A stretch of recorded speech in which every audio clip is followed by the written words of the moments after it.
Enable.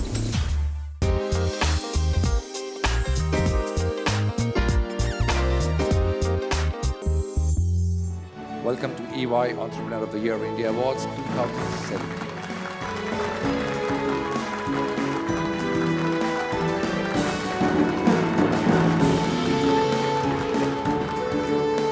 EY Entrepreneur of the Year 2017 India program culminated in a gala award ceremony in Mumbai.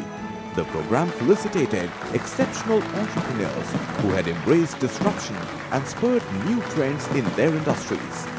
Celebrating the stories of these achievers is the Passion to Win series that showcases India's best innovators and game changers.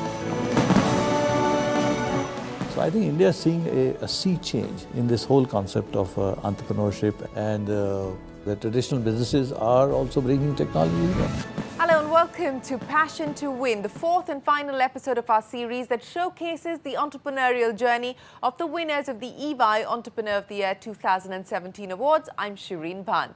Our first entrepreneur today comes from an illustrious political family. He was in the middle of a long and impressive professional career when he saw an opportunity in the renewable energy sector and decided to go to the entrepreneurial route. He founded Renew Power in 2011 to tap the potential of renewable power generation in India. Let's take a look at the entrepreneurial journey of Sumant Sinha.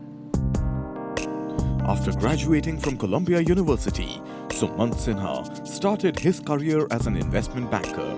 He later joined the Aditya Birla Group and was instrumental in elevating its business to greater heights.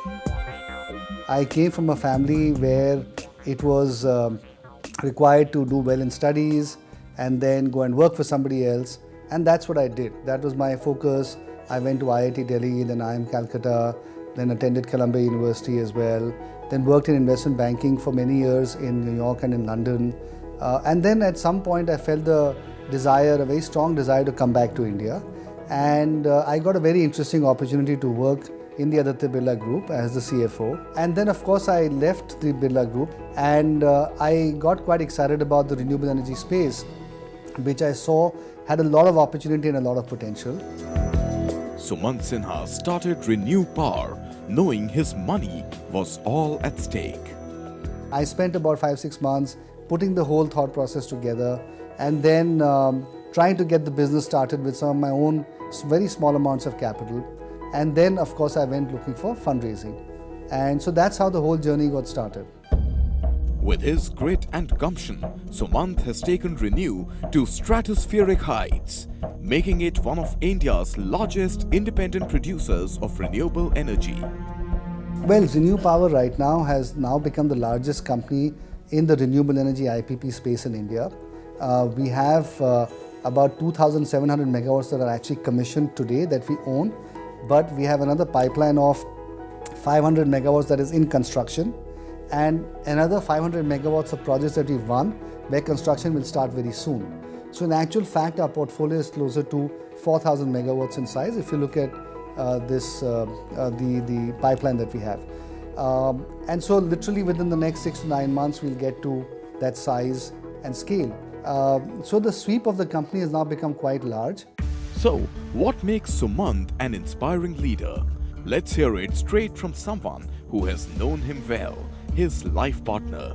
The fact that I've seen him, do whatever we are doing with a great amount of passion, integrity, and care for his team, I think that's something. I think he's a very, caring leader for the team. Sumant's journey has not been without obstacles, but the experience has polished his entrepreneurial skills. There were many challenges along the way. I think the very first challenge that we faced right at the beginning of the company was around raising capital. And that was a fairly make or break moment for us because we were still a new company, a young company.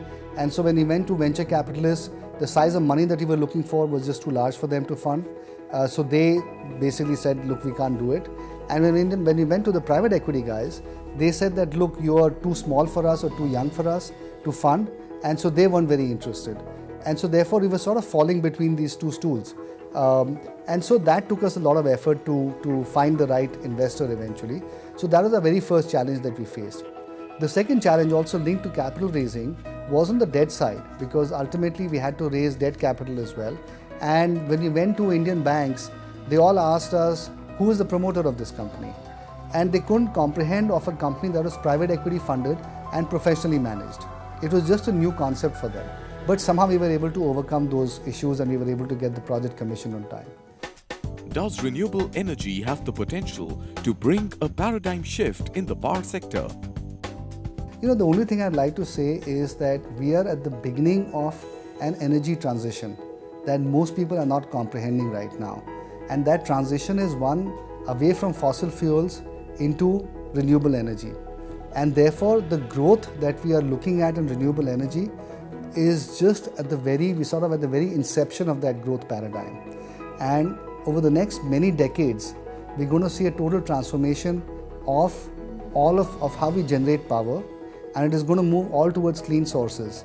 And as a company that is sitting right in the middle of that, I think we see enormous growth opportunities for ourselves, a lot of very exciting growth opportunities.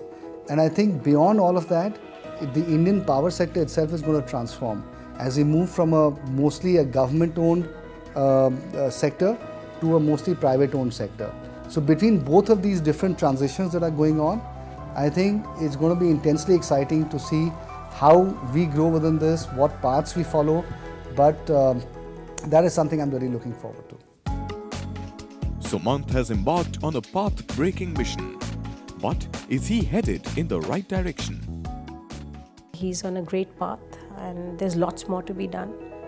And so we should keep walking in that direction, hopefully together, and achieve our goals for Renew and personally as well.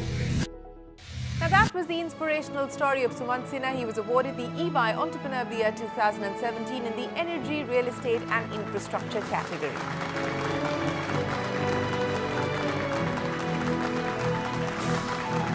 That brings us to the end of this segment. On the other side, we introduce you to an entrepreneur whose story was driven by a simple vision, a vision to provide people with access to life essentials. Keep watching Passion to Win.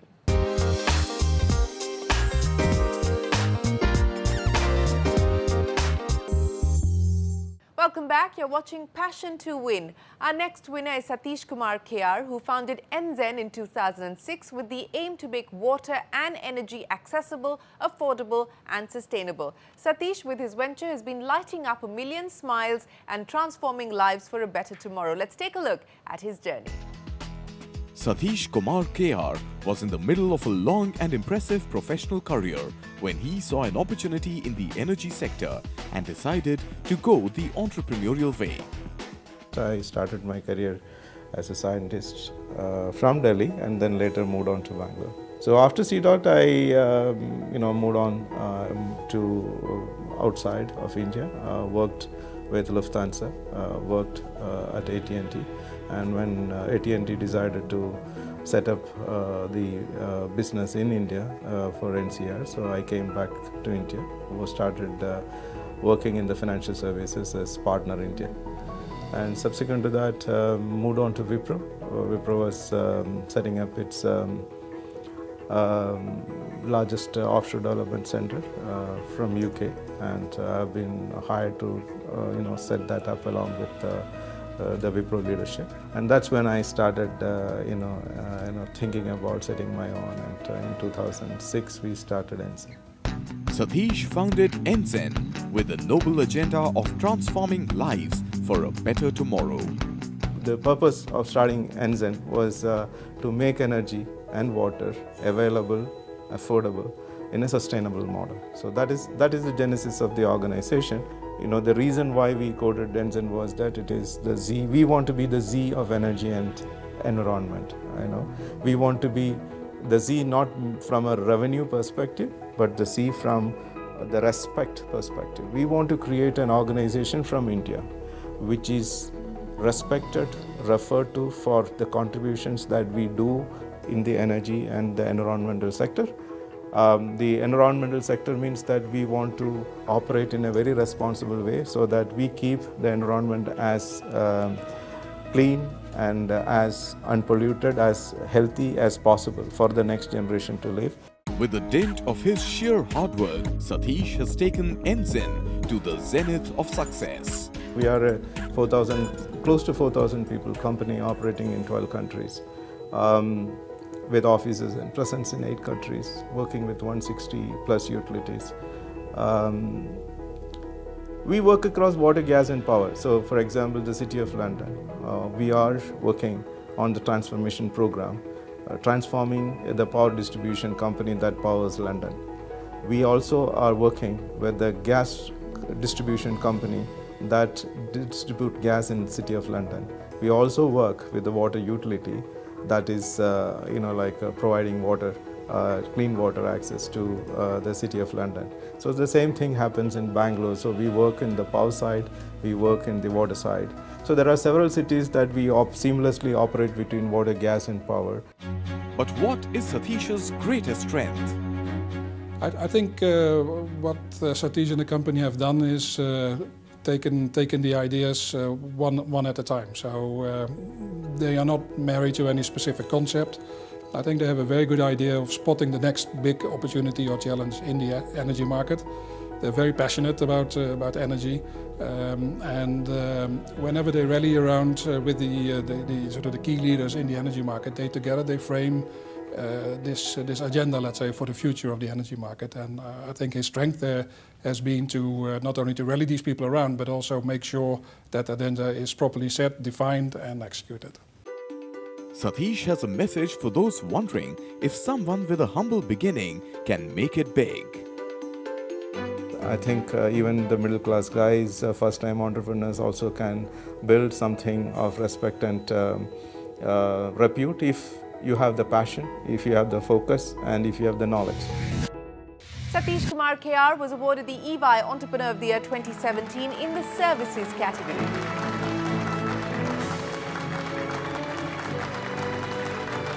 It's time now for another short break. On the other side, we take you through the entrepreneurial journey of a man who's responsible for the phenomenal growth of the Bharti Group. Stay tuned for more on that.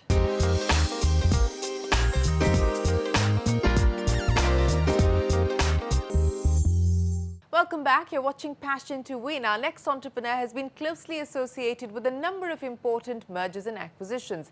He's played a pivotal role in restructuring India's telecom infrastructure and leading the phenomenal growth of the Bharti Group-led Bharti Infratel. A titan of the telecom sector, we're talking about Akhil Gupta, the chairman of Bharti Infratel. Akhil Gupta's path crossed with Sunil Mittal's in the early 1990s when Akhil was appointed as the auditor for Bharti Group of Companies. So I did start my career as a practicing chartered accountant, and I met Sunil and became the auditor for Bharti Telecom. That was the company which used to manufacture telephones at that time. And then I left practice because I didn't like it, but I remained on the board of some of the Bharti companies. So Sunil remained a friend, we kept meeting.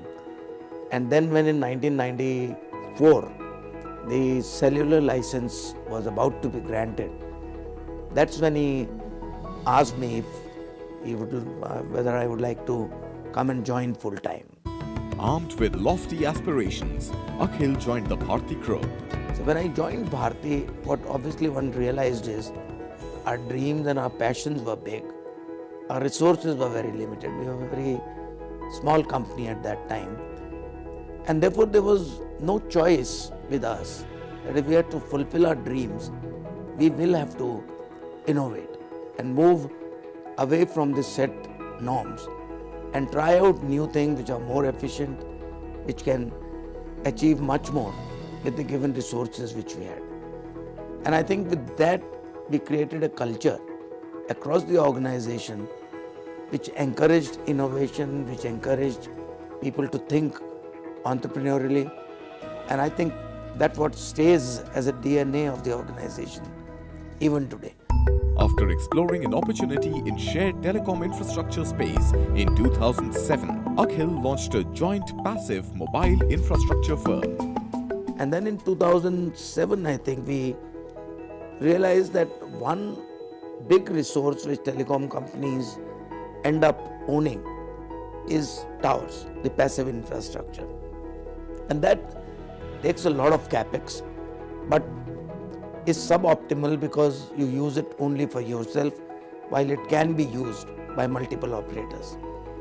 And that's what led to formation of Bharti Infratel, where we separated 50,000 towers and set it into a company. But the more exciting part was persuading Vodafone and Idea to come together with us, pool in their towers. Akhil soon realized that with great opportunities come greater challenges. The first and foremost challenge for us at Bharti was to scale up the way we did. Because we were, as I said, a very small company, and therefore one step after the other. When we scaled up, we saw resource crunch, we innovated, did outsourcing deals, made the vendors our partners. I think those were all challenges we overcame. There have been regulatory challenges from time to time, financial challenges. So challenges were many. But I think one big challenge which stays with me always is every time you try to innovate, there is a whole lot of resentment and resistance, internally and externally. And that's the challenge which one loves the most. In his eventful journey, what does Akhil consider to be his biggest milestone? One milestone was, I think, in 2003, when we were pursuing 15 new projects simultaneously. 9 mobile, 4 fixed line, national long distance and international long distance. I think that was very easily something which just stood out. Had never been done in the world before by any company, leave alone a relatively small company. Let's understand the genesis of Akhil's success. Our philosophies, to my mind, are pretty simple. Number one, use the collective wisdom of your people. They are very wise people. Use them. Run your ideas, run their ideas past each other. Come to a decision. If this thing suits you, don't worry about the convention. Go for it. The second big thing, which I really feel is a bit of a mantra, is the ability to simplify the most complex things. And more than the mantra, I think again it's a cultural thing, it's a DNA. Our organization, I'm so proud, has it. What makes Akhil exceptional in his line of work? Well, Akhil has always been exceptionally bright and smart and a wizard with numbers, but more importantly, combining numbers with the end business goals and results. He's also very sharp in picking up nuances, which is a rare combination for traditional, people who are, good with numbers. So he can look at all aspects of businesses, pick up fine nuances, and then crunch it with numbers. Akhil Gupta was awarded the EY Entrepreneur of the Year 2017 in the Entrepreneurial CEO of the Year category.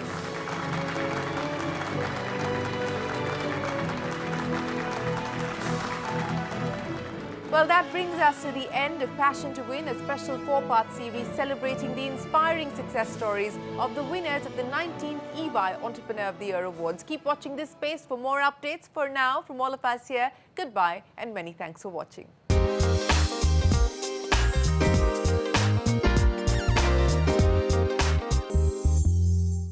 Presented by EY, building a better working world.